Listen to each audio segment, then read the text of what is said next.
Bismillahirrahmanirrahim. Alhamdulillah wassalatu wassalamu ala Rasulillah amma ba'd. Video kali ini membahas tentang suatu topik penting ya. Apakah Hasan dan Husain itu termasuk sahabat Nabi atau bukan? Jadi di dalam Islam awal salafus saleh itu ada tabaqat. Tabaqat itu tingkatan.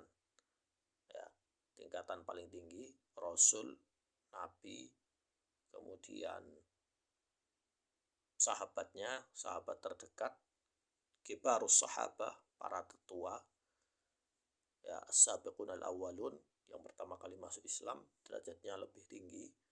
Kemudian yang hijrah dan jihad. Nah, kemudian sahabat yang setelahnya itu yang masuk Islam berikutnya di masa Madinah, Fathul Makkah. Terus setelah Fathul Makkah, begitu dan begitu selanjutnya. Setelah tabaqat sahabat ini yang bertingkat, kemudian ada tabi'in. Tabi'in yaitu setelah para sahabat, derajatnya masih di bawah mereka. Ya. Itu sistem yang dikatakan oleh para ulama. Mari kita baca postingan di X ini. Al-Hasan wal Husain laisu sahaba bal minat tabi'in. Hasan dan Husain bukan sahabat dalam artian tadi itu ya, yang melakukan proyek perjuangan bersama Rasulullah Shallallahu Alaihi Wasallam. Nah, akan tetapi mereka termasuk tabi'in. Tapi apakah ini mengurangi kedudukan mereka? Tidak. Kita lihat. Kata Imam Ahmad bin Abdullah al-Ujli tentang Al-Hasan, ya, harusnya bacanya Hasan ya, tidak usah Al-Hasan. Ya. Hasan bin Ali bin Abi Thalib, Madani tabi'i, thiqah. Dan diriwayatkan oleh Saleh bin Ahmad bin Hanbal dari ayahnya Imam Ahmad bin Hanbal bahwa beliau berkata tentang Al-Hasan bin Ali, sesungguhnya dia adalah tabi'in thiqah. Dan ini menunjukkan bahwa lebih lagi-lagi untuk Al-Husain bahwa dia juga adalah tabi'i. Karena yang lahir dulu kan Hasan baru Husain. Sedangkan Hasan dan Husain ini mereka belum balik ketika Rasulullah meninggal. Belum balik. Ya. Masih di bawah umur. Ya. Bahkan belum wajib sholat. Belum. Sedangkan Imam Abu Hatim Ar-Razi berkata Husain bin Ali tidak memiliki persahabatan. Ini kata Abu Hatim Ar-Razi, bukan kata saya. Saya hanya menukil. Silakan kalian cek sendiri di kitabnya. Sungguh telah berlaku atas manhaj ini dalam membedakan antara persahabatan dan tabi'iyah bagi orang-orang yang belum mencapai usia taklif dan tidak menghadiri pertempuran-pertempuran. Jadi yang belum taklif, apalagi mumayyiz, tidak bisa disebut sahabat. Ya, harus dewasa dulu, kemudian mengikuti perjuangan, sehingga dia punya status sahabat. Ya. Ketiga, imam yang thiqah ini dari imam-imam jarh wa ta'dil, tidak menganggap Hasan dan Husain sebagai sahabat.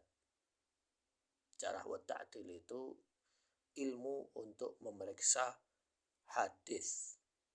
Apakah hadis ini sahih atau tidak sahih? Orang-orangnya, perawinya bermasalah atau tidak? Ya. Melainkan menjadikan mereka sebagai tabi'in. Karena keduanya adalah anak-anak kecil pada masa hidup Rasulullah Shallallahu Alaihi Wasallam, mereka tidak menghadiri semua pertempuran, ya karena masih di bawah umur, ya tidak boleh ikut perang, ya. Itu sudah peraturannya. tidak berjihad bersamanya dan tidak memerdekakannya dengan nyawa mereka. Artinya maksudnya di sini mereka tidak ikut mengorbankan nyawa mereka dan tidak ikut serta dalam ghazwah manapun.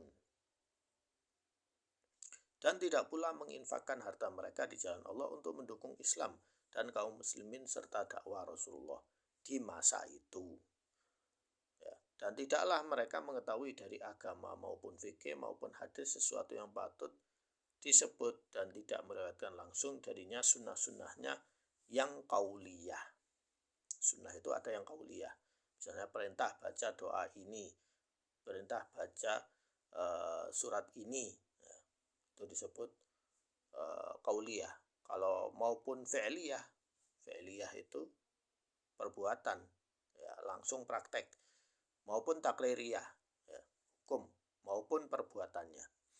Bahkan tidak diwajibkan kepada mereka sholat dan tidak wajib atas mereka serta tidaklah mereka mukallaf pada masa hidupnya, maksudnya masa hidup Rasulullah, melainkan mereka bermain-main di gang-gang Madinah dan agama Islam telah sempurna dan Rasulullah wafat sementara keduanya masih dalam usia kanak-kanak, tidak memiliki pengaruh sekecil pun atau pelayanan atau jejak dalam kehidupan Rasulullah Shallallahu Alaihi Wasallam. Jadi mereka baru dewasa ketika zaman Khalifah Umar, Utsman dan Ali. Nah, itu mereka baru dewasa. Bahkan di zaman Abu Bakar mereka masih belum baligh, ya, masih proses dalam waktu mau baligh.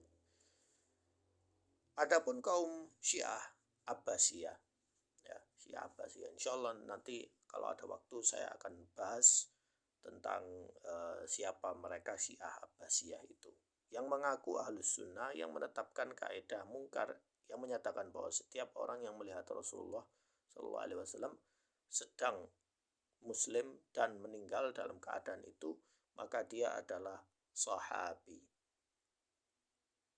Maksudnya apa? Barang siapa yang melihat Rasulullah, ya, kemudian Rasulullah meninggal, ya, walaupun dia masih bayi, masih nyusu, belum tahu apa-apa, ya, belum mumayyiz, maka dia seorang sahabat Nabi.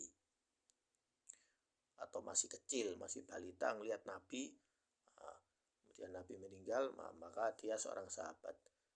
Itu kaidah yang ngawur, yang salah, ya. Maka dia adalah sahabi apapun usianya. Maka kaidah ini adalah kaidah yang rusak, yang memasukkan banyak orang munafik ke dalam golongan sahabat, sebagaimana yang dikatakan Rasulullah SAW tentang mereka dalam hadis pencopotan baju Utsman. Wahai Utsman, sesungguhnya Allah telah memberikan kepadamu baju, maka jika kaum orang munafik ingin mencopotnya darimu, janganlah kau copotkannya hingga kau bertemu aku. Kenapa? Karena kelompok Bughat itu yang membunuh Khalifah Utsman bin Affan. Dan kelompok Bughat ini yang mensunnahkan, ya, bukan mensunnahkan, ya, mereka itu membid'ahkan atau membuat cara baru untuk memberontak kepada pemimpin yang sah, ya. Dan bid'ah ini diikuti oleh kelompok Khawarij dan Syiah, hingga mereka menganggap pembunuh Utsman bin Affan seperti Amr bin al-Hamiq al-Khuzai dan Abdurrahman bin Udais al-Balawi dan Abdullah bin Buraidil dan lainnya sebagai sahabat. Nah, Amr bin al-Hamiq al-Khuzai, Abdurrahman bin Udais al-Balawi, Abdurrahman bin Buraid, mereka bukan sahabat, ya. Ini adalah penggolongan yang rusak dan kaidah yang ditolak, yang bertentangan dengan manhaj imam-imam jarh wa ta'dil, yang membedakan antara penglihatan semata, ya, dan persahabatan yang hakiki berdasarkan pada jihad dan pengorbanan dan pertolongan serta pengakuan terhadap Allah dan Rasulnya. Jelas, ya. Nah, ini saya tampilkan screenshot kitabnya. Kita baca kitab, ya, karena channel saya ini channel pembelajaran dan pelatihan, ngajak kalian untuk literasi, ya, bukan ngajak kalian untuk hiburan saja, ya. Nah, di sini kitab Al-Marasil, ya, karya Abi Muhammad Abdurrahman bin Abi Hatim Muhammad bin Idris Al-Handali Ar-Razi. Al-Handali kabilahnya. Ar-Razi itu daerah kotanya disebut Ar-Razi karena bangsa Arab itu mereka hijrah ke Persia. Ada beberapa ulama yang tinggal di Persia itu keturunan Arab. Ada yang dari keturunan Persia, ada yang dari keturunan Turki. Jadi tidak semua orang yang tinggal di Persia itu berarti orang Persia, ya. Karena ada orang yang membuat propaganda bahwa orang Persia itu cerdas, ya. Sedangkan bangsa lain di skip. Nah, di halaman 33 di sini tentang Al-Husain, Husain babul ha, ya, huruf ha. Husain bin Ali bin Abi Thalib. Sami'tu Abi yaqul Husain bin Ali bin Abi Thalib radhiyallahu alaih laisat lahu suhbah. Jadi saya mendengar dari ayah saya bahwa Husain bin Ali bin Abi Thalib itu tidak disebut sebagai sahabat karena masih belum baligh, belum dewasa. Baik, yang screenshot berikutnya kita lihat Tarikh Madinah Dimashq, karya Al-Hafidh Abil Qasim Ali Al-Hasan bin Hibbatullah bin Abdullah Asy-Syafi'i yang dikenal sebagai Ibnu Asakir. Ibnu Asakir meninggal tahun 571 Hijriah. Di abad ke-6 Hijriah dia meninggal.